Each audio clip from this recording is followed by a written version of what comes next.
Welkom studenten bij dit filmpje voor HAVO 4 over hoofdstuk 8, de achterblijvers. Ja, those who stayed behind. Combini bij videoki. Tocante achterblijvers. En dat daar bini naar Bonaire of bini keer naar Bonaire, keer naar Saba, keer naar Sint-Eustatius.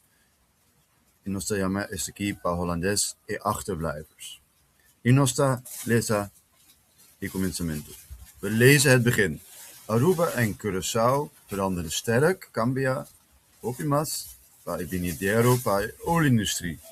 Pero op Bonaire en de bovenwindse eilanden veranderde er veel minder. Zoals vroeger zochten de mannen op deze eilanden werk in het buitenland, abroad. Veel Bonaireanen werkten bijvoorbeeld, por ejemplo, op de Cubaanse suikerrietplantages. Akinan botamira un portret pae suikerrietplantages.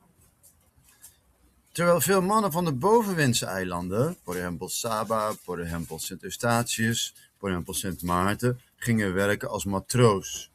Een matroos is een persoon die werkt op een boot of een schip, een barco.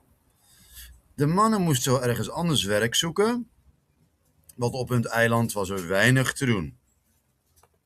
Ja, ik zie hier een heel klein foutje. De mannen moesten wel ergens, makinang, een S, ergens anders werk zoeken, want op hun eiland was er weinig te doen. Door naar het buitenland te gaan, kwamen zij aan wat meer geld en dit stuurden zij in de vorm van een cheque per post. Een cheque is een soort briefje waarop je kunt schrijven een geldbedrag en het is goedgekeurd door de bank. Tegenwoordig heb je dat niet meer. En op deze manier ontstond op deze eilanden een postwisseleconomie, waar de familieleden die waren achtergebleven afhankelijk waren van het geld dat hun partners, vaders en zonen vanuit een buitenland naar hen opstuurden. Dat is het begin van de tekst die we hebben gelezen. Met een klein foutje. Als erbij naar Epregontenan. Noem 2 dingen die op Bonaire en de bovenwindse eilanden, dus noem 2 dingen die op Bonaire en de bovenwindse eilanden hetzelfde waren gebleven, ook na de komst van de olieindustrie op de andere eilanden. We noemen dit ook wel continuïteit. Dus welke 2 dingen waren op de bovenwindse eilanden hetzelfde gebleven, ook nadat er olieindustrie was gekomen. Ja, dus welke 2 dingen waren hetzelfde gebleven? Bijvoorbeeld deze mannen zoeken werk in het buitenland. Dus de mannen zoeken werk in het buitenland. Dat is bijvoorbeeld iets. En je kunt ook zeggen, er was veel armoede onder hen. Ja, dus je kunt die 2 dingen noemen. Velen van hen zoeken werk in het buitenland. Velen van hen zoeken werk in het buitenland. Abroad, parfois. En andere kunt hebben, er was veel armoede onder hen. Pobreza. Er was veel armoede onder hen. Amongst them. Dus er was veel armoede onder hen en velen van hen zoeken werk in het buitenland. Pregunta 2. Leg uit wat een postwisseleconomie was, zoals die op de andere eilanden bestond. Dus wat is dat precies? Ja, dus een postwisseleconomie is waar de achtergebleven, de familieleden die waren achtergebleven, waren afhankelijk van het geld dat hun partners, vaders en zonen vanuit het buitenland naar hen opstuurden. Dit gebeurde in de vorm van een cheque. Ja, dus de familie die waren afgebleven waren afhankelijk van het geld stuurde en dat gebeurde in de vorm van een cheque. Nou, laten we dat even opschrijven. Ja, dus dit is een economie waarbij de familieleden waren achtergebleven afhankelijk waren van het geld opstuurde. Dit gebeurde in de vorm van een cheque. Dus dit is de economie waarbij de familieleden die waren achtergebleven afhankelijk waren van het geld dat hun partners, vaders en zonen vanuit het buitenland naar hen opstuurden. Dit gebeurde in de vorm van een cheque. Ja, ik zal kijken of ik hierboven een plaatje van een cheque kan bijvoegen. Ja, dus dit gebeurde in de vorm van een cheque. Een cheque was vroeger een papier die je kon ondertekenen van de bank en het was dan geld waard. Misschien bestaat het nog, maar meestal bestaat het niet meer. Misschien bestaat het nog in sommige landen. Maar in Nederland in ieder geval niet meer. Ja, dit gebeurde in de vorm van een cheque.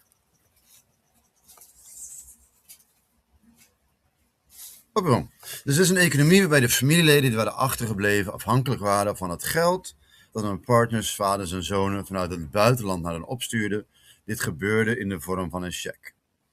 Dan 3. Geef één voorbeeld van het harde leven. Ebiba viviendo duro of ebiba duro bij otro islanan. Ja, tambe patras e binidero pa e olieindustrie. Dus ook na de komst van de olieindustrie, dat het leven op de eilanden hard was. Ja, nou, één voorbeeld, randomly, ja, was ook geen waterleiding en daar moesten mensen gebruik maken van onhygiënische waterputten. En je kunt daarvan bijvoorbeeld ziek worden. Dus er was geen waterleiding. Het woordje ook mag weg. Dus er was geen waterleiding, waarvoor veel bewoners gebruik moesten maken van onhygiënische waterputten. En dat kan dus ziektes veroorzaken. Dus hierboven, er was geen waterleiding, waardoor veel bewoners gebruik moesten maken van onhygiënische waterputten. Por ejemplo. Ja, en Cordabón, dan mesteri un ejemplo. Ora mita puntra un ejemplo, bo mesteri contesta un ejemplo. Nogmaals. Noem wat wel veranderde op de andere eilanden na de komst van de olieindustrie naar Curaçao en Aruba. Dus wat is er wel veranderd? Laten we even kijken naar de tekst. Pagina 10. Wat veranderde wel? Pagina 10 dos, by the way. Dus wat veranderde wel?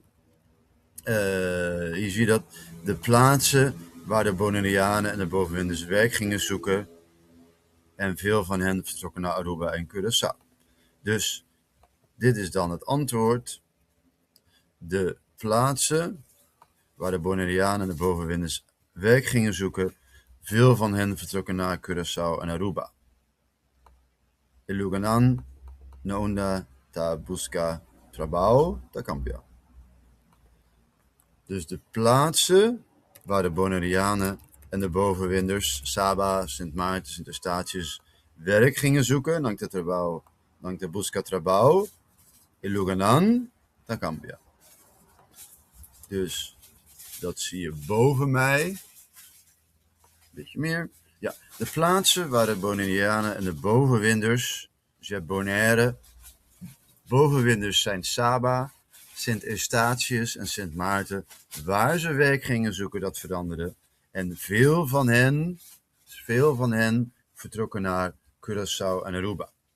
Iluganan, naunda e Bonaireanen en de bovenwinders, bij busca trabalho, te cambia, hopidinan,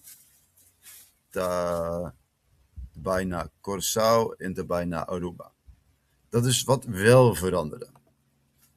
Ja, dus noem wat wel veranderde op de andere eilanden na de komst van de olieindustrie.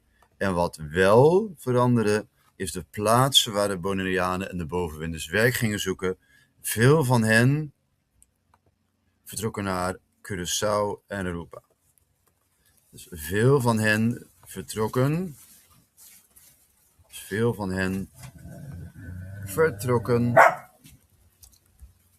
na Curaçao, Aruba. Tá, conta está aqui. Met de sperren is een video aqui, tá, hoop je klaar, Babosnan. Ik hoop dat deze video voor jullie heel erg duidelijk was. Ik ga nog één video maken binnenkort voor de toets over het volgende hoofdstuk over 20 mei, 30 mei 1969. Bekijk die video ook. Misschien ga ik er wel 2 maken. Het ligt eraan hoeveel tijd ik heb. Vergeet ook niet te oefenen met de Quizalize, die je hier in beeld ziet. Want dat kunnen jullie veel meer doen. Ja? Desfruta carnaval, Roba celebra carnaval, e desfruta dia non liber, e senha e toets benidero hopi bom. Usa e Quizalize, wak e película nan aqui, iba YouTube, e usa e werkboekje, e werkleerboekje também. Ja? Ajo, e take it out.